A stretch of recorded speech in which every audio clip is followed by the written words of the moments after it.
Donald Trump is very mad at GM for their recently announced plan to close down a number of plants and fire up to 15,000 workers. But the rage that he's emitting towards GM is kind of unfocused and I would say unproductive. As one example, he tweeted out a punishment that he is thinking about levying against GM that doesn't actually make any sense. He says, very disappointed with General Motors and their CEO, Mary Barra, for closing plants in Ohio, Michigan, and Maryland. Nothing being closed in Mexico and China. The US saved General Motors, and this is the thanks we get. We are now looking at cutting all GM subsidies, including for electric cars.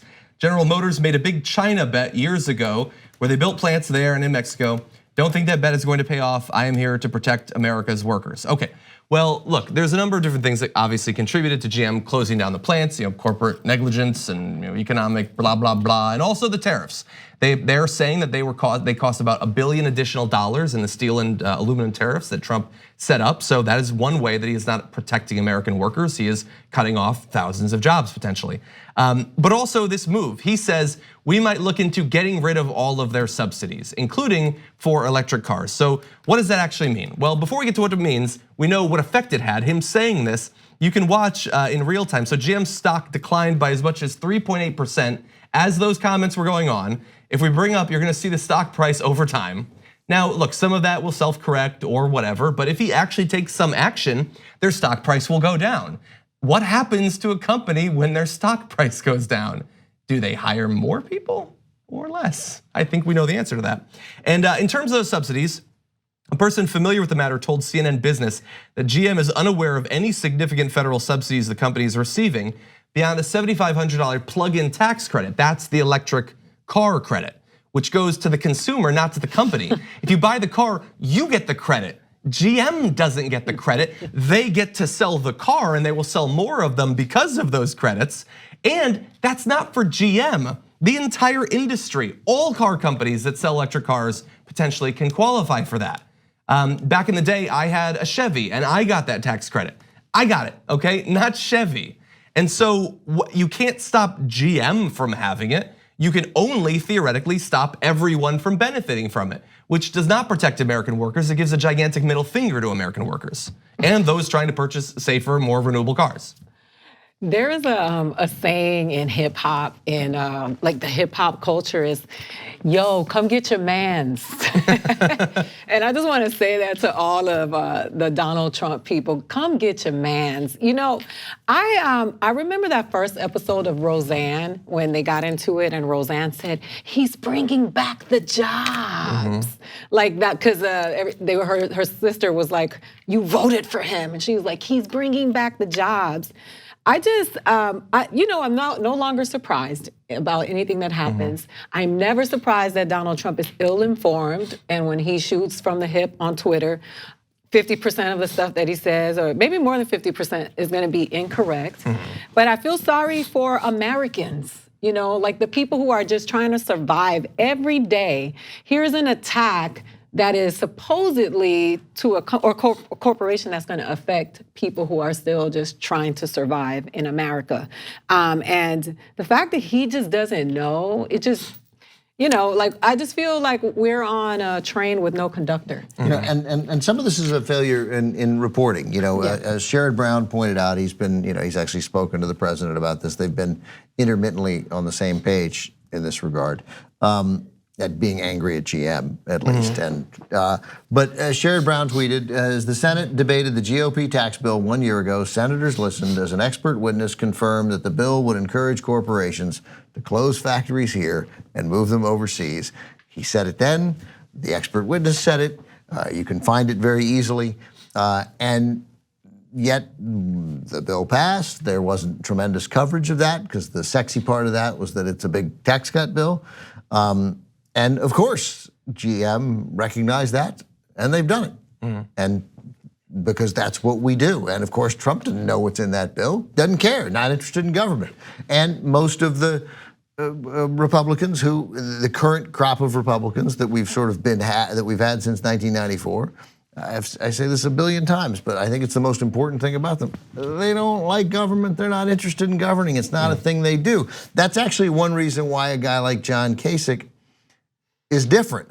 John Kasich is crazy conservative, and the notion that he's moderate is inaccurate. But he is a literal governor. He likes the process of governing. He wants things to work. He wants the private sector to control much more than any of us want here on this panel, but he likes governing. Mitt Romney liked governing, right?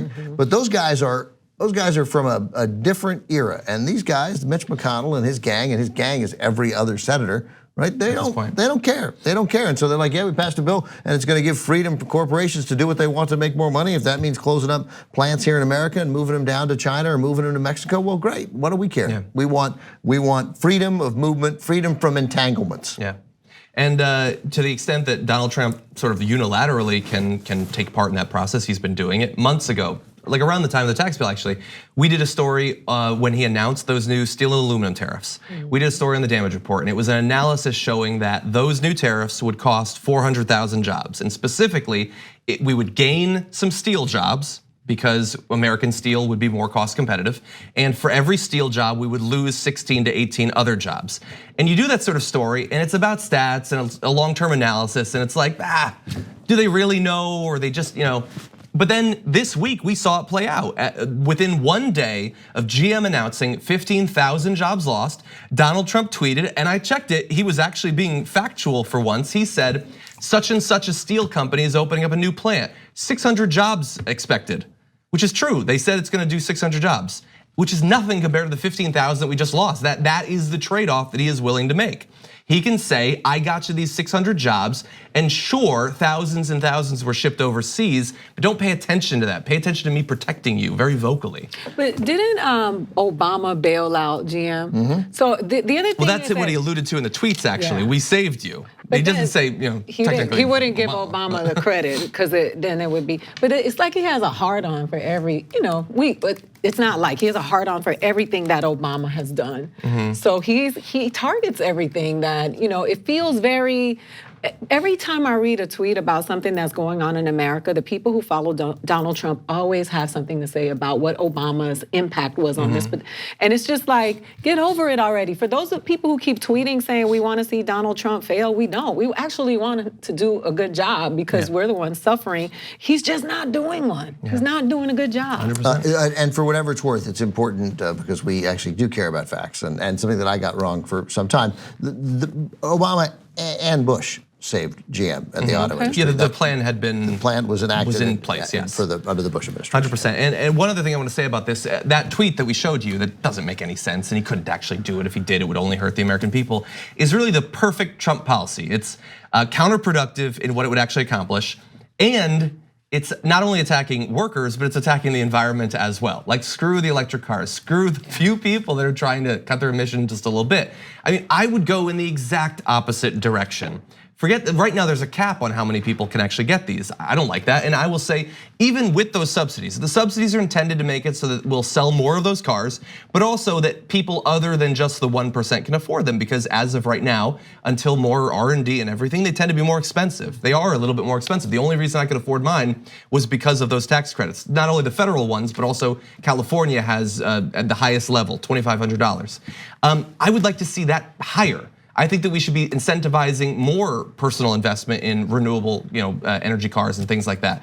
And I would say that especially for those who are still at the lower end of the economic scale, I don't know how we would do it exactly, but you could try to incentivize higher subsidies for the poor end of the scale as well. Because right now it is still generally a thing of the middle and upper class, even with the subsidies, to be able to afford it. When I would say people at the lowest end of the scale economically need it more, both because they tend to have to live far from where they work, so they could use something that saves them money on gas. They also tend to live in areas with worse pollution, all the environmental justice issues. They could use cars that emit less pollution. Let's do a major program to incentivize and subsidize the purchase of these sorts of cars for people who right now they're very much out of their reach. The TYT Plus app is now available on iOS and Android. Download to get more TYT content at tyt.com/app.